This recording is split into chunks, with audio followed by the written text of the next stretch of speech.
afternoon, everyone. Welcome to Week 11 of the Fantasy and NFL seasons. My name's John. Once again, I'm here with Sean. Sean, good afternoon. How are you? I'm good, John. How are you? Good.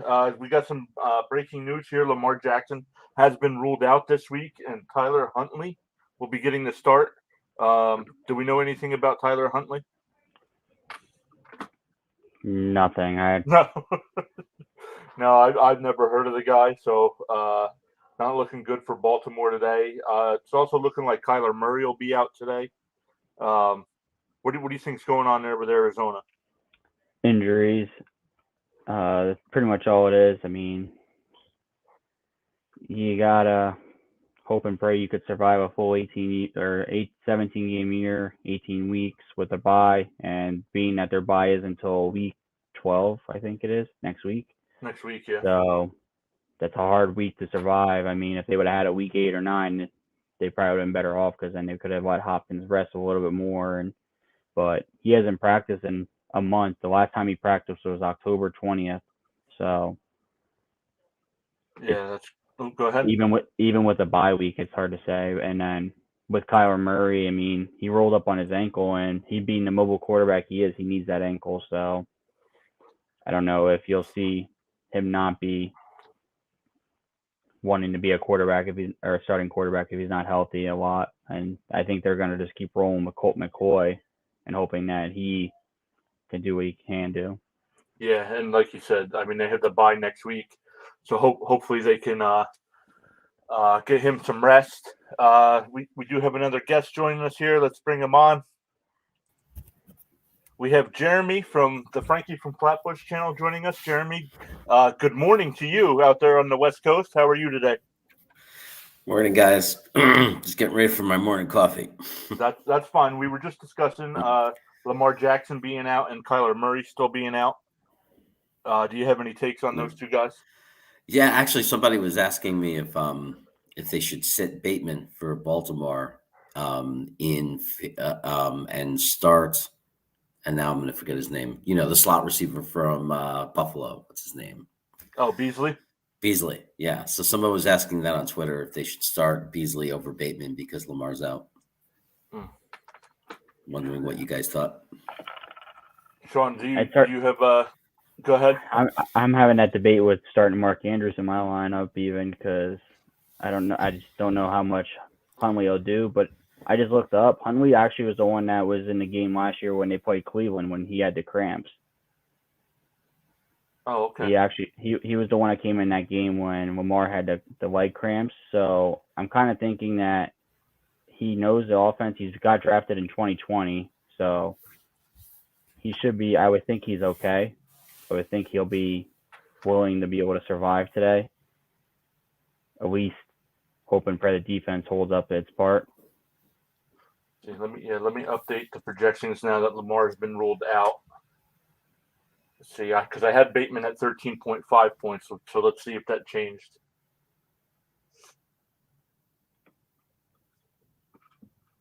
Let's see here. How about while I'm looking this up? How about the Lions and the Browns game today? Baker Mayfield came out this week saying he's not 100%. What do you guys think about them? Still playing him and not giving him some time to rest. I think it's dumb. It's Detroit Lions. Like, your defense should be able to get you at least enough against a backup for Detroit. If you lose to a backup in Detroit, you have bigger issues, I think. Yeah, and I looked at Bateman and Beasley. I'm not sure if it actually updated yet, but Bateman was at 13.1 points and Beasley's at 12.1. So they're just about the same. On the year, Beasley does average a little more than 11 points, where Bateman's at just under 11 points. So honestly, I would go with Beasley in that matchup, just because we know what the quarterback situation there is in Baltimore. Yeah, I tell you, I wouldn't want a situation where that's just not a good situation right now, where your starting quarterback says he's not 100%. Yeah, that don't look good on your part of being a coach. Mm-hmm. Yeah, that's almost like a setting it up as a precursor for when the shit hits the fan. I told you so. You put me in anyway. Right. Yeah, I mean, him being on his contract here, I think he needs to be more smarter about it and kind of let it be. I mean, but him being the person he is, he's not gonna probably want to sit down. When does Cleveland have the option to determine when they give Baker the option or try to sign him to a contract? I know there's a deadline date, but I don't know what that is. I think it's after. I think it's a week after the year ends. The Oh. Super Bowl. I think it's when free agency opens up. You have until then, because by then, once free agency opens up, you can sign a draft or pick anybody you want, sort of thing.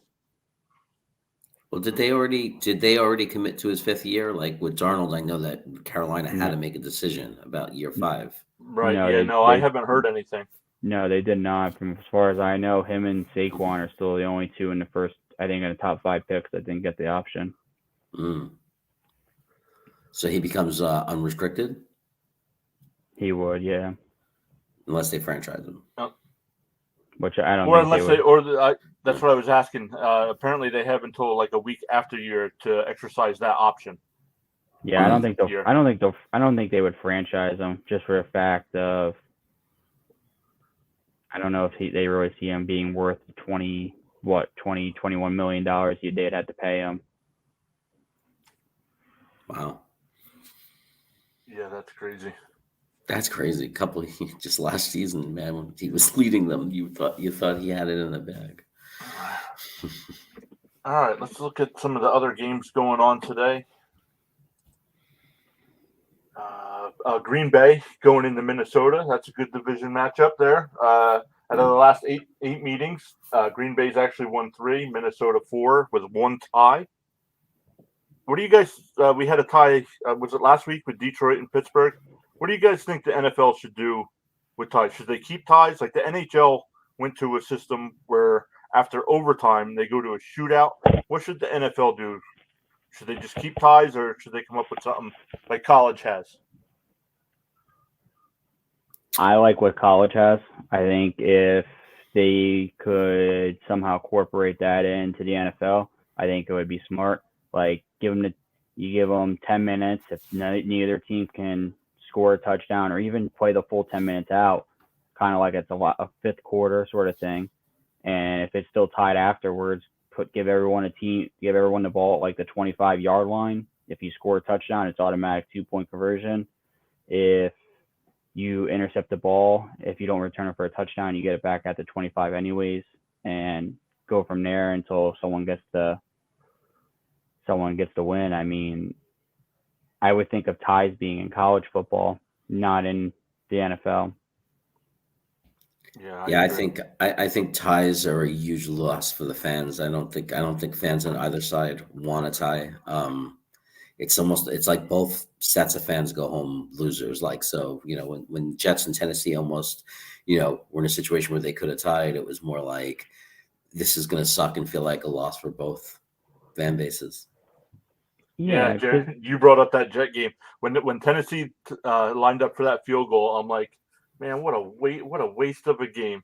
And then they missed, and you get the joy of the win. But yeah, I mean, it would have been bad. It just kind of, I don't know. It also hurts a lot of teams that are on the playoff bubble but the Steelers being a playoff bubble team with that tie almost counts as a half win. So they get a half game count, like percentage wise, for their overall wins and all that. So it could help them actually make the playoffs more for the fact that they have that tie. But getting back to Green Bay and Minnesota, this is a good division matchup. Aaron Rodgers was able to get a full week of practice under his belt this week. Wasn't able to do that going into the Seattle game. Sean, as a Vikings fan, what do you think of this matchup here? Yeah, Vikings lose by at least 17. We're not gonna. Aaron Rodgers, every time he plays, at least one time he plays Minnesota, it's always the first time every year. He destroys us, and unless Kirk Cousins can come out and decide that they want to run on first, second down and not throw on first, second, and third down every drive, you're not going to stop their defense. Their defense has been playing lights out. They stopped Russell Wilson from getting 0 points last week. The week prior to that, they had, or I think it was 2 weeks prior, they played Arizona, and they shut Arizona down for the most part. So Green Bay's right now defense is getting momentum going, and from last year, they were a defensive deprived team, and right now, I would think their defense is probably playing better than their offense is. Just so you know, if you look at my projections there, I do have Minnesota projected to win today. That's all right. I understand you were drunk when you made those. That is false. That is false. I have optimism that we can win. I hope for the fact that if we do win, it'll help us propel towards a playoff spot. I mean, the division's over almost. We're 4 games back in the division. Unless Aaron Rodgers gets injured, he can cruise to a division win. It's week 11. Both teams had their bye already, and we're still 4 games out. So, if we win, I think we jump inside the top. We'll jump inside the top 6 or 7. That is for playoffs. Problem is, in the 9 games this year, the Vikings has held a 7-point lead in all, at least a 7-point lead in all the games, and 6 of the games they've held at least a 10-point lead, and we are 5-6 on the, or 4-6 on the year. So, kind of. It's like my fantasy team. Yeah, pretty much. You've held the lead for about 30 seconds, and you still lose. Jeremy, any takes on the Green Bay Minnesota game? I think it's gonna be really tight, honestly. And I don't know the history as well, obviously, as a Viking fan. Like, getting used to certain trends of what usually happens. So I'm not gonna say I do, but like from the outside, it just looks like Vikings are probably one of the best 4 and 5 teams you see. They're kind of like remind me of the Colts. They're a team that's much better than their record. And I think their backs are against the wall. I think they're at home. So I don't know that they're going to win, but I would think that they're going to make it competitive, that they're going to be playing with everything they got. So I see it being like a field goal type game. I just think it comes down to it being that they are the home team. They have to get the fans in it. They can't go and let Aaron Rodgers get a 10, 14-point lead early in that game, or else the fans are at that point, they're just going to want to be quiet. They're not going to have anything to play for or want to cheer for. The only thing they might cheer for is if they fire Mike Zimmer after a game if they lose badly. I mean, it's my only hope. He's your best coach in franchise history. Why do you want to fire him so bad? I can't stand him. Oh, man. Let's look at some of the other games here. Indianapolis going into Buffalo. That'll be a good matchup. Sean, what do you expect out of this one? I think Indianapolis can stay with Buffalo. They might be able to pull out a win. Buffalo kind of needs to get going against good teams.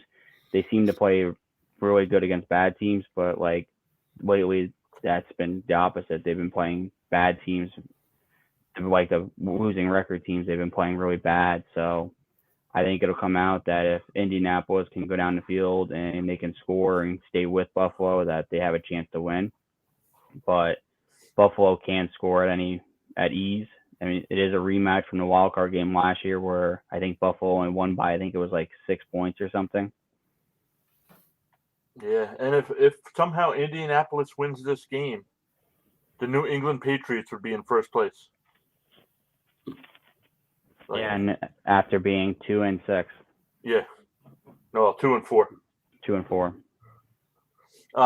Jeremy, as a Jets fan, what do you think of the Buffalo Bills there?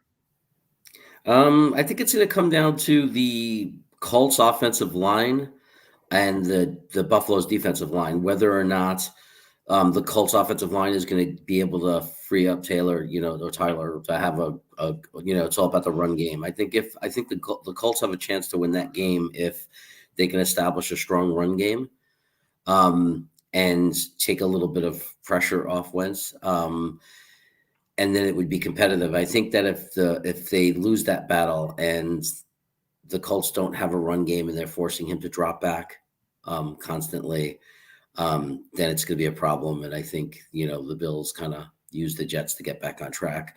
So I would think it would be a long day for the Colts in that situation. So that's the key to the game for me. And I think it's going to be it's definitely a game that's super interesting. It's going to be very, you'd see it being very competitive. But I could also at the same time see if the Colts can't get a running game, it could be a really bad day for the Colts. Yeah, agreed. The next game on the list is the Dolphins at the Jets. The Jets going with Joe Flacco this week at quarterback.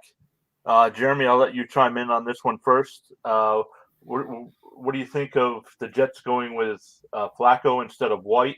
I know it's Wilson's team when he's healthy, but what's your takes on the quarterback situation? I think it's just an interesting. It's two different thoughts. I think the reason the Jet fans, reacted so strongly about it was, which is our plan? Are we in an evaluation year where you want to find out if White is your backup quarterback? Is he a good commodity? Somebody that you want to build up at least and set up a situation where you could put like a second round comp on him, and either you keep him for $5 million and you have your good backup quarterback, or you end up getting a second round pick for him. Do you want to keep trying to build that up for him, and show that you want to understand what you have moving forward for the future, or are you interested in just winning this game? And I think more than just winning this game, there is an argument that maybe they want Zach to see a veteran quarterback that's more like him run the offense, meaning ability to throw downfield, which Mike White doesn't seem to be able to do. So there's two different schools of thought, and they didn't really give the specifics. They just talked about cover zero and everything, but they really didn't talk about those two philosophies. Are they doing it for the future of Zach by letting him watch a similar quarterback who has the ability to throw deep like Zach, or are they doing it because they're simply just thinking what gives us the chance of winning this game? Sean? I think it comes down to it. I think the Jets could win this game if they can somehow silence the Dolphins defense.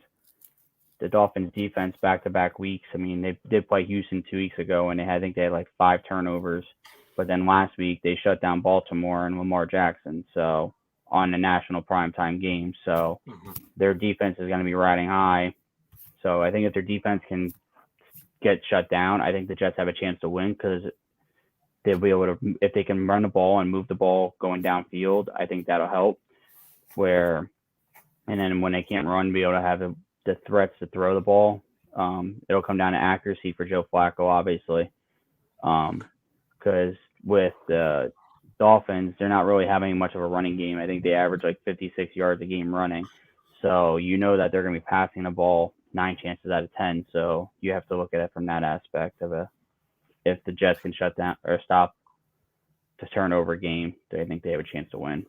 Yeah, and I'm not sure. Miami is, I think they're 3-6 on the year. I'm not sure what happened to their bad start. They were considered coming into the year a shot at the playoffs.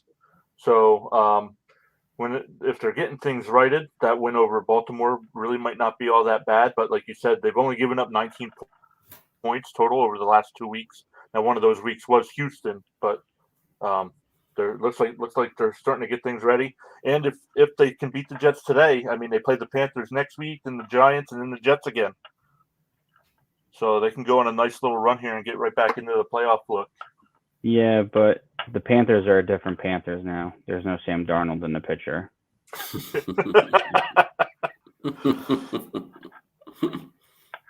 Before we get into Carolina, we'll touch on Cam here in a little bit. But the next game we have is the Saints going into Philadelphia. Philadelphia is a tough team to read. And the Saints, I'd have to look at their record. I don't have their record here on. They're 5-4. So playing a 4-6 Eagles team. But they're without 2 offensive tackles, and they're without Alvin Kamara. So Trevor Siemian's gonna have to wheel and deal and throw that ball a lot, or they're gonna have to rely on Mark Ingram a lot. And I'm not sure if Mark Ingram is the answer to helping stop people from running or from their defense. I mean, the Eagles' defense can get through the backfield, and they're not too bad at stopping the run. So I don't know if Mark Ingram's going to be able to break out like they can with Alvin Kamara. So this could be a puncture to the Saints' like playoff chances, because if they win today, I think they move into second place in the division, and they would only be, if depending on what tomorrow night comes for Tampa Bay, they'd either be a game or 2 games out of from there. So I think that you gotta kind of see how the game starts. If they can run the ball, I think then they'll be okay. But if they have to throw a ball a lot, the defense for the Eagles has proven that they can stop people from throwing a lot. Yeah. Jeremy, any thoughts on the Saints Eagles? Yeah, I mean, they're 2 hard, difficult teams to predict because that's what they both have in common is you don't always know which one, what you're going to get each week to week. I think overall the Eagles have played better than I expected them to. I thought they were going to be the weakest team in the NFC East, and they're not. I think that this coach is proving to be probably a good young coach, and I think the Saints are the coach, really, at this point. I mean, I think there are a lot of coaches that if they were to take over the Saints right now with these injuries, you wouldn't give them a shot in hell. But they have a coach who manages, to somehow keep them in it and keep them in this fight. So it's an interesting game. I'll give the edge to Philly because they're at home. Mm-hmm. Yeah, I think it'll come down to is with the Eagles too. You gotta hope Jalen Hurts is on. If he's not on throwing the ball, then it could be a downfall game because they have proven that they don't run the ball as well. They don't have that 100-yard rusher kind of game in them. They share the ball so very much that could confuse the Saints a lot with having, I think they have 3 or 4 running backs they use, and that's not including Jalen Hurts. So that could be what also confuses the Saints defensive line. I think the only way the Saints win this game is if their defense can get a turnover or 2, which with the Eagles, it is possible. Yeah, absolutely. San Francisco going to Jacksonville. That's an early game. I know some West Coast teams do struggle when they come east and play at 1:00. But I do expect San Francisco to win that game. Besides Kittle, any fantasy options in that game, Sean? Yeah, Deebo Samuel, the second leading wide receiver this year. They had their bye already, and the Rams haven't. They have it this week, so I think he's like 200 yards behind Cooper Kupp for the leading for the year. So it could be that if he has a big game today against a bad Jaguars defense, occasionally when they want to be, that he could catch up in that race. I know he's pretty good at getting 100-yard games out of them. I know Jimmy G, the last 3 games, he's been lights out, no turnovers really, no bad turnovers like he was in the beginning of the year. So I think he's finally learning what the offense has. But I think Jacksonville being at home, I think the humidity in Florida that they have is kind of like when the Saints played Green Bay week 1 there, that it could go and get people that aren't used to the humidity like they are. Yeah, absolutely. Jeremy, any takes on that game? Well, I mean, I think it was said very well, the Deebo Samuel for sure. If you have him, obviously you have to be put in the hospital not to be starting him. And then Kittle seems to be, they seem to be running on all cylinders. They've looked good the last few weeks. And I think that they've overcome and gotten past the adversity.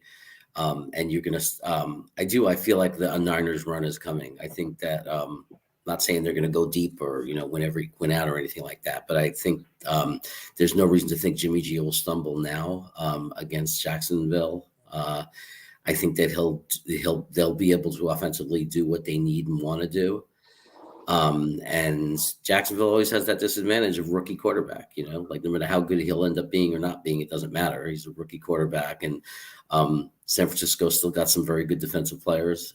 So I think you have to kind of edge towards San Francisco in that game. And, not as a super heavy, it's a lock kind of favorite, but it's a game I would definitely expect the Niners to win. Yeah, and looking at the Niners, they next week they play the Vikings, then they go to Seattle, and then they go to Cincinnati. And in Ohio, you never know what kind of weather you're going to get in December, so that'll be interesting to see. But yeah, like you said, they're getting healthy and they're starting to hit on all cylinders. So look out for San Francisco there. We got Washington going into Carolina. Washington put up a great game last week against Tampa Bay. I know earlier in the game, Tom Brady was 2 of 6 and had 2 picks. I believe he ended the game with 3 picks. But Carolina's got Cam back. I believe he only had 8 snaps, but 2 of those were touchdowns.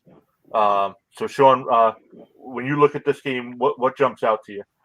Cam is back. That's it hurts people to have Christian McCaffrey in fantasy, for sure. Mm-hmm. But anyone that has DJ Moore or Robbie Anderson, it really helps both of them. Robbie Anderson didn't have a touchdown since week 1 up until last week in the first quarter, and he had a touchdown right off the bat. So I think the energy level is going to change. Washington's defense is injured, depleted now without Chase Young, so they ain't got no edge rusher like they did with him being out for the season. So I look for Carolina to pretty much easily roll this game, unless somehow Washington can throw the ball deep and beat the good cornerbacks that Carolina's got with Stephen Gilmore and J.C. Horn. I'm not sure if you can see Washington be able to stay in this game. Yeah, this one's tough for me. I want to see Carolina lose games because the Jets own Carolina's 2nd and 4th round pick in the 22 draft. But yeah, I agree with you. I think that defense is too good, and now having Cam back, it's going to help that offense a lot. Jeremy, what do you think? Yeah, I think there's definitely a psychology there too. They were falling apart with Sam and crazy bad throwing downfield, and I think Cam is re-energized. I think he's back to life.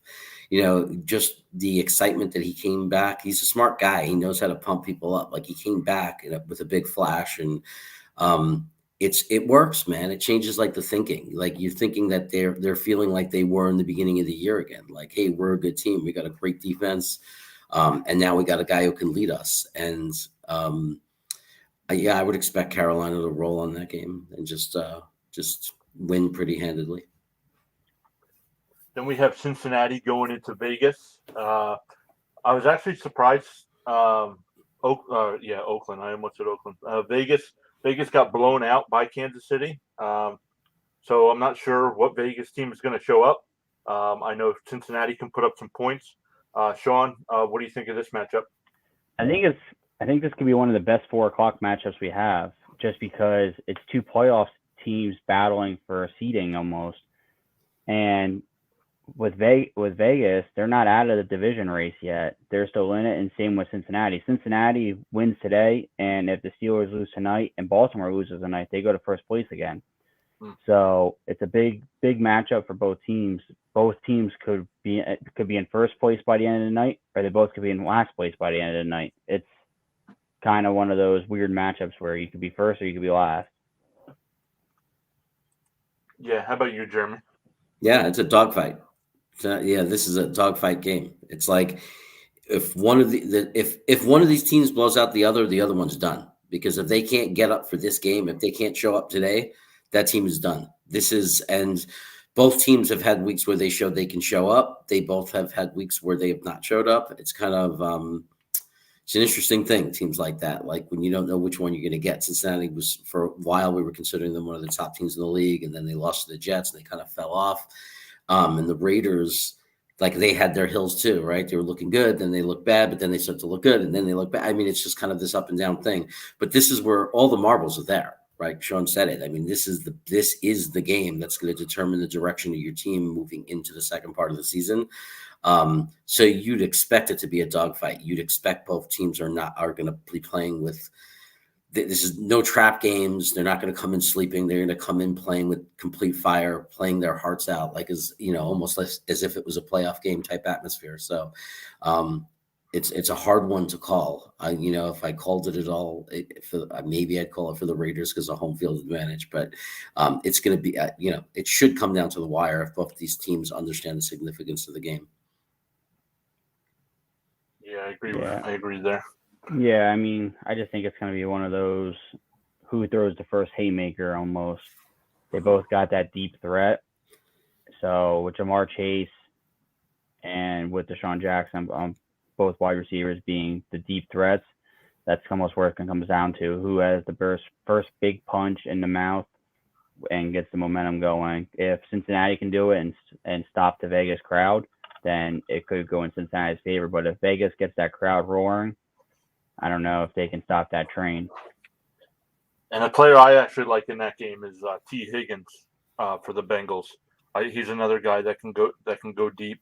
So if they do try to cover Chase over the top, Higgins can put up some numbers too as well. But let's go over to Arizona going into Seattle. On paper, this looks like a good matchup, but with Murray still being out and I believe Hopkins still being out, not looking so good. This is another situation where I hope Seattle loses because the Jets have their first round pick. But I actually think, even though it says Arizona, with all the injuries, I think Seattle will win this game. Yeah, Seattle's got to bounce back. They had a tough last week, so that's where it's going to come down to. Yeah, we do have a fantasy question in the chat. Before I let Jeremy get in on that game, we have pick 2 in a PPR. We got Pittman, Higgins, and Devonta Smith. Sean, what do you think? Pittman and Smith. Pittman, he's the number one clear cut, and with Carson Wentz, they've had that connection all year long. Devonta Smith, the last 2 weeks has 3 touchdowns and I think almost 200 yards overall. So he's starting to get his NFL form going for him. So, and with T. Higgins, he's still the clear-cut number 2 to Jamar Chase. And if they get the running of the ball, they're not going to be throwing the ball much if Joe Mixon can get moving. And they have so many threats there, and Vegas isn't going to give up that big play. And let me put it on the screen here. I do have Smith projected a little bit higher than Higgins and Pittman. They're all within a point of each other. But Smith's got the easiest fantasy matchup going up against the 29th ranked defense in the Saints, where Higgins and Pittman are both going up against top 10 fantasy defenses. So when it comes down to that, like Sean said, I mean, Higgins, you never know with Chase being there. Jeremy, what's your take? Yeah, well, Devonta Smith jumped out at me as a no question, because just like Elijah Moore, I mean, this is the time of year where you start to see rookie wide receivers that don't exactly get off to the best starts. They start to learn the speed of the game. They start to fit into the system more, and we're starting to see that happen with those two. And Devonta Smith was one of my favorites in college. I think he's a great target, and I think he's learning the routes, and it shows the last few weeks. If you look at his numbers, I don't see how you could sit him at this point. And then I think Pittman is definitely the safer pick to Higgins for everything. The reason Sean said, it's like I see that too. It's just a safer pick as far as getting targets and all that kind of good stuff. Yeah, absolutely. So, Alex, thanks for the question. If you have any more, guys, keep the questions coming. We'll answer them. But let's get back to the schedule here. We were at Arizona and Seattle. I forget where we left off. Oh, Jeremy's up. Yeah, I to me, it's like you have to, before I would put any faith in a team, they would have to prove they can win in a certain situation. And Arizona did not look good last week without Kyle Murray in there. They put up a real stinker. They looked awful. and Seattle's going to be pissed. I think it helped Russell Wilson. I was concerned about him going into a snowy game after an injury. I talked about that. I was concerned about him, but now he's had another week. He's back he's back kind of, you got to imagine he's feeling it now, and getting more into the real life play, and he's at home. So I think, unfortunately, because for the same reason as you, I have motivation to root for Arizona to win that game. But, my mind is telling me no Kyle Murray, no Hopkins, no win. So I'm expecting Seattle to win that game. Yeah, I agree. I Go ahead, agree. Sean. I mean, both teams, it's going to come down to it. I think both teams just got to go out in the first quarter, and they got to start momentum with their offense, because both teams last week proved no offense. Yeah. Jumping over the 4:00 game I'm looking forward to is Dallas going into Kansas City. It'll be interesting to see with Kansas City's big 41-14 win last week over Vegas, if they're actually back or if Vegas just didn't show up. And Dallas being one of the top teams in the NFC, it'll be interesting to see how they're able to handle that Kansas City crowd, because they can get next to Seattle. They're probably the second loudest stadium in the NFL. What's your guys' takes? This game's gonna be a high scoring affair. I don't see this not being a high scoring game. But I also see it could be a low scoring game where it was like against Green Bay and Kansas City, where it's a lot of turnovers and a lot of turnover on downs, because both teams are going to be going for it all, knowing that it's a big primetime game. Jeremy, how about you? Oh man, both teams are coming off big weeks, big prove it weeks. I'm gonna, it's gonna. Wow, this is a great game. Like, there's no doubt, this is a fun game. I have to edge slightly towards Kansas City, because again, they're at home, and it looked like Patrick Mahomes found his groove again. I know it's only one game, so otherwise, I'd be super confident if it was like 3 or 4 games. But I would say just the way he looked last week, it's a momentum type game. Kansas City's always been a very streaky team. So I would think that, history would tell me that Kansas City is about to go on a run. But I think it's going to be a great game, and it wouldn't shock me if Dallas, I wouldn't say fully confident, but I'd swing towards Kansas City, just because I just kind of feel like they're going to make one of their runs. Yeah, absolutely. Then we end tonight's games with Pittsburgh going into LA against the Chargers. I know it seems weird for Chargers games in Los Angeles. It always seems like the opposing team has more fans in the stands. Not for Rams games, but for Chargers games, it seems to be that way. With Pittsburgh, they do have Watt, Fitzpatrick, Hayden, and their offensive guard Dotson are all out. Do you think actually Pittsburgh has? I mean, there's always a chance, but what are the odds of Pittsburgh going into LA and winning? High. I think Roethlisberger is coming back from COVID, and the offense put up a stinker last week in the rain and all that against Detroit. But I think in LA, primetime game, I think the defense will be playing lights out. And if you can stop Austin Eckler and force Herbert to throw the ball more, I don't know if he'll be able to throw the ball enough to be able to keep the game within reach. The Vikings proved last week against LA that their cornerbacks can't keep up with the speed. So with Claypool and Washington and Johnson, it's hard to say that with their speed that they have, if their cornerbacks are able to keep up and run around the field enough and not get tired by the third, fourth quarter. Jeremy, how about you? Man, this is similar to me than the Raiders-Bengals game. This is kind of like this is the game where we learn a lot about these two teams. This point of the season, it's a tough one. The Chargers were supposed to be better. Their record is not as good as, I don't think as people thought they were. I think that people expected a lot better from them this year. Roethlisberger, man, this type of year is a dangerous time for him. He seems to drop off and struggle a lot. The injuries on, if Pittsburgh's defense was 100% healthy, I would feel a little bit better about saying Pittsburgh. But with some of those injuries, home field advantage for the Chargers. I mean, this is kind of a toss-up. If I had to pick one with a gun to my head, I'd say Chargers because they're at home. But even though it might not be much of a home field advantage, Right, and they're at home. At least they're not playing in Pittsburgh, and they're not playing in the cold. Right, and with those injuries on defense, I do expect the Chargers will be able to score some points tonight. And I think I just think Pittsburgh won't be able to keep up with them, honestly. Yeah, I don't know. I think it's gonna be a decent Sunday Night Football game for once. I mean, we in the recent weeks we haven't had many good primetime games, and Thursday night was a flunk. Like that was just a dud of a game. Like it was just snooze fest by the third quarter.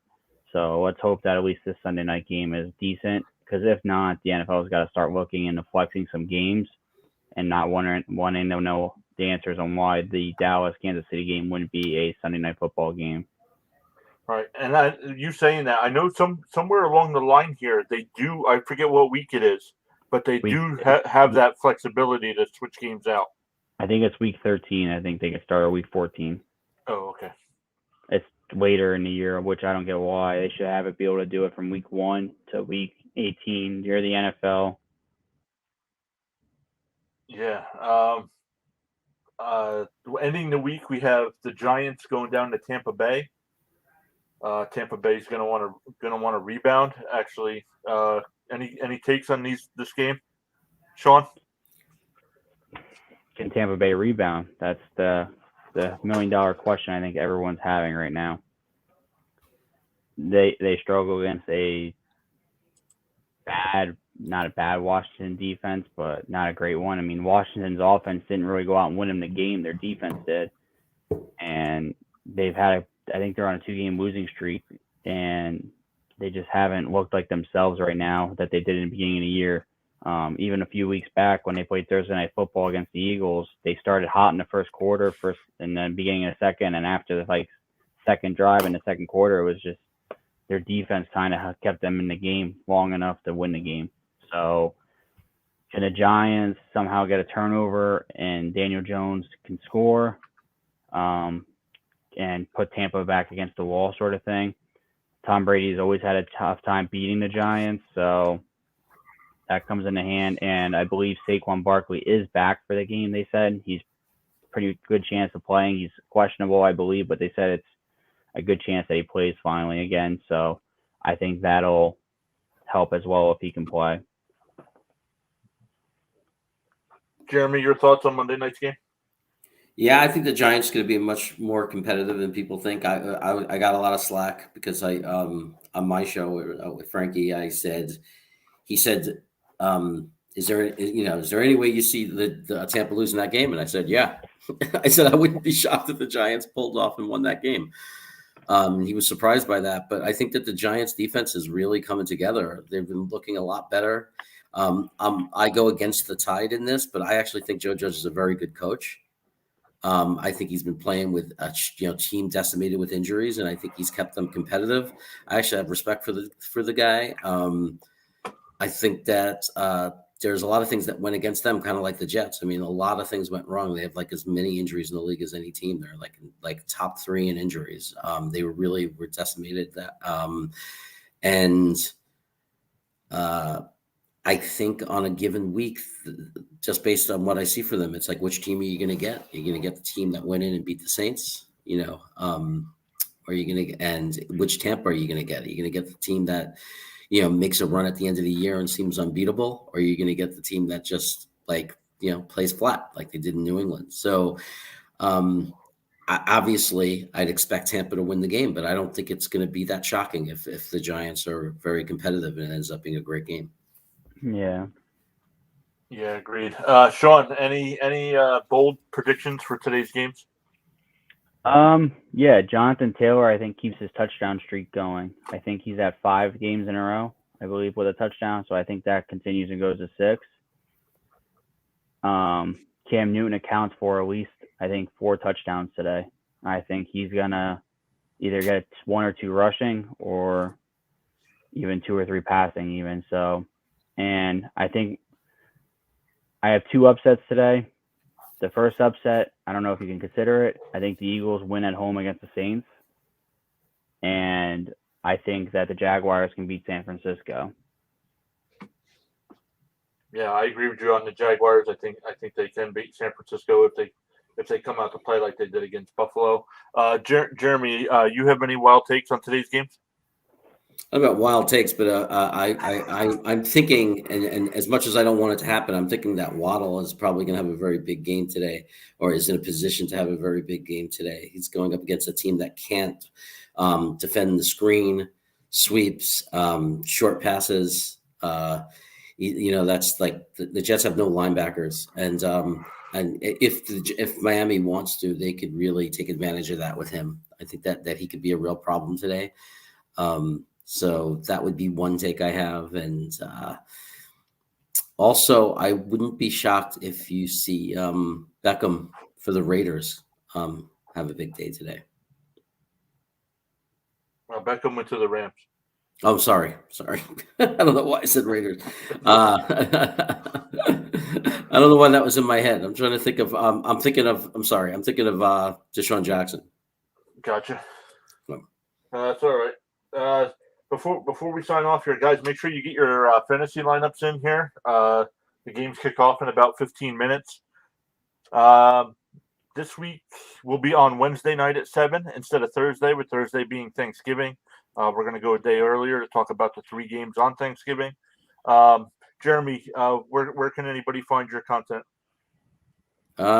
Frankie from Flatbush is my major channel where I'm with Frank. It's obviously Frankie from Flatbush's channel, but I put up videos there, my own content. We're kind of a team. We have our show twice a week, Friday night and Sunday nights, Friday at 8, Sunday at 7. And then I'm with Green Bean on Saturday mornings, 11 a.m. Eastern, and the Green Bean Jets fan channel. And then like today, on Jets Nation, Green Bean will be calling the game, and I'll probably be there like the second half with him. Gotcha. On Jets and Nation.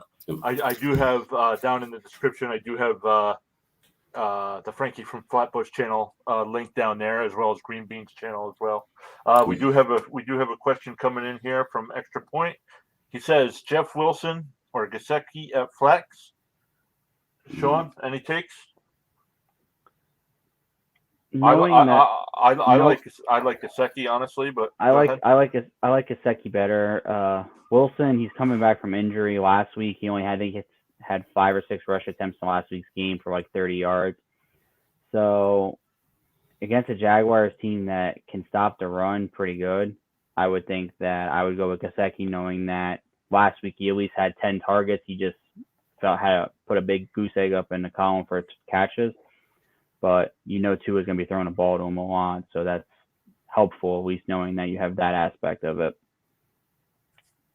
Yeah. How about you, Jeremy? I'll actually pull up my projections here to see where I have each player at.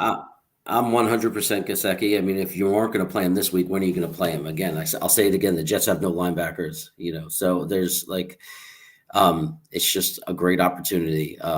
This is how they get killed typically. Last week was a little different. Diggs went off, but on most weeks, look for either running backs or tight ends, or again, like if they use Waddle in the short game, like that, like on screens and sweeps, like that's the way any team.